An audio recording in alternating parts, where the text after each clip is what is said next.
Hey guys, welcome back to another video. In today's video, we are talking about the best camera gear to use for shooting stock footage and stock photography. I'm going to be sharing with you some of my favorite gear and accessories that I use a lot as a stock contributor. We'll also talk about just some general guidelines to look for in case you are shopping for new gear. I'm excited about this video because it's going to be the first in a series that I'm planning that's going to walk you through my entire process from start to finish of how I shoot stock photography, how I catalog and organize and keep track of those files, as well as how to edit, upload, and go through the keywording process and everything on the back end of those stock sites. So I hope that you guys enjoy it. I hope that you'll subscribe and follow along. And then once the series is over, I'll go ahead and post links to all the videos in the description box below.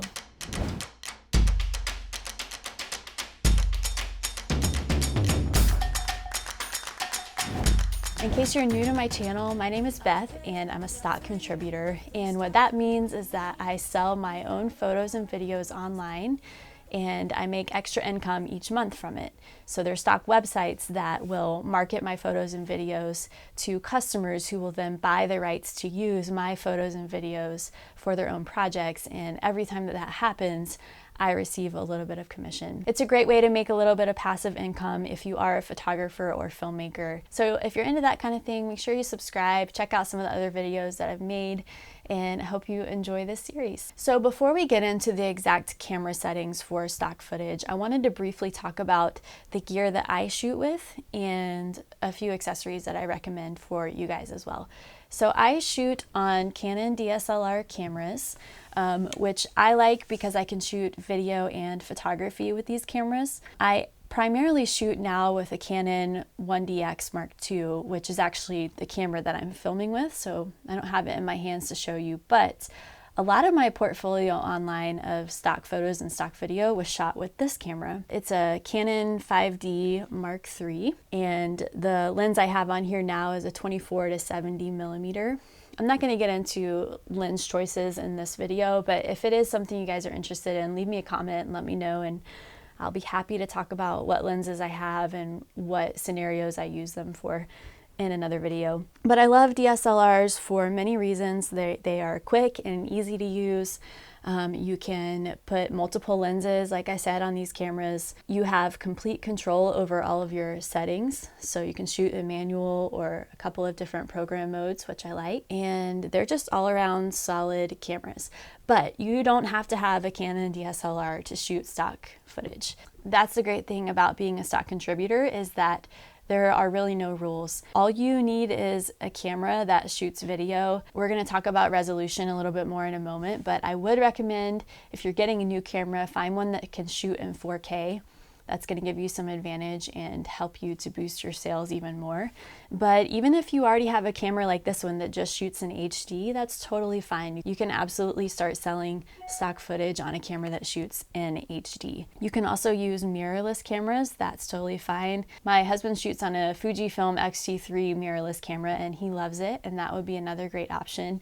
Any of the Sony cameras, Panasonic, those are all great options. So to summarize, I would say any camera that allows you to shoot in HD or 4K and also allows you to control the settings on your camera is a great choice. A couple of other things that would be helpful to have in a camera would be in-body stabilization, just to make your shots a little bit less shaky. That's really important for stock footage, as well as a camera that's going to allow you to shoot in a raw or log color profile. I'll talk about that in a little bit more detail in a minute, but basically it just means that you can shoot in a really flat color profile, which gives you more dynamic range and more freedom in your post-processing. When you get ready to edit your videos, you'll be able to control the way the colors and the light look a lot more if your camera can shoot in a log or raw color format.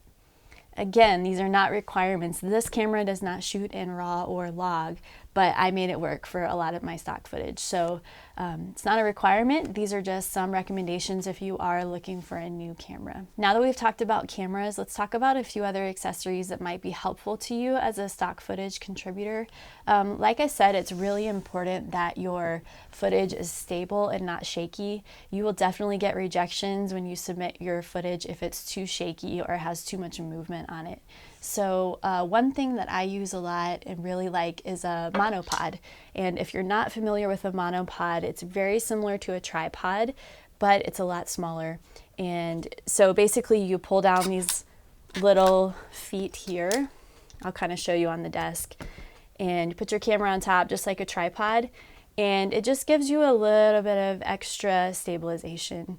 And what I like about it is that it's a lot more compact and discreet than using a big tripod. So if you're on the go and you're out and about in public, this is a much better choice. And it also just sort of helps stabilize your footage, and it doesn't completely take away the natural kind of hand movement that sometimes isn't bad to have. So this is a great option. I have a Manfrotto monopod, and for any of the things that I'm mentioning today, I'll leave links to them in the description box below, just in case you want to check them out in more detail for yourself. Another thing, if you want an even smaller setup but you want to stabilize your footage a little bit more, I would recommend getting one of these small rig handles. This is something that I use on my Canon 1DX. This cage goes around the camera, so the camera body will sit in here, and then you can just hold it by the handle here, and it just helps kind of get rid of some of that hand shake when you're making natural movements. It allows you to get low on some of your shots, which I do a lot with my stock footage. So if you have a smaller camera, you can just get the handle part and attach that here on the shoe mount, and that'll give you a really simple, minimal setup that's gonna help you a lot with some of the movement and handshake on your shots. So this is a small rig cage and handle, and I'll leave a link to that in the box below. But those are really inexpensive and easy little accessories just to add a little bit of stabilization to your shots and make them less shaky. Another thing that I've been using lately is this little Video Micro Rode mic. And I have just fallen in love with this thing. You can just attach it right here on the shoe mount part of your camera on the top, and then you plug it into the side here, and it's just going to capture ambient noise for you. The quality is great for what it is, for the size and the price of this microphone. I don't always use the audio on my clips for stock footage, but there are times when it's unexpected, but I might want to use that audio. I have a really cute clip of my daughter when she first started talking, and it sells quite often. And if I didn't have high quality audio on that clip, it might have been rejected. So depending on the nature of what you're filming, if you know that you might have some ambient audio from time to time, you may want to look into getting one of these little microphones just to make sure that your audio is good quality for those unexpected moments. The last thing I want to talk about with gear is footage storage, because as many of you know, video files are very large, especially if you're shooting 4K. And if you're doing this for stock, then you can quickly get disorganized and overwhelmed with the file storage side of things.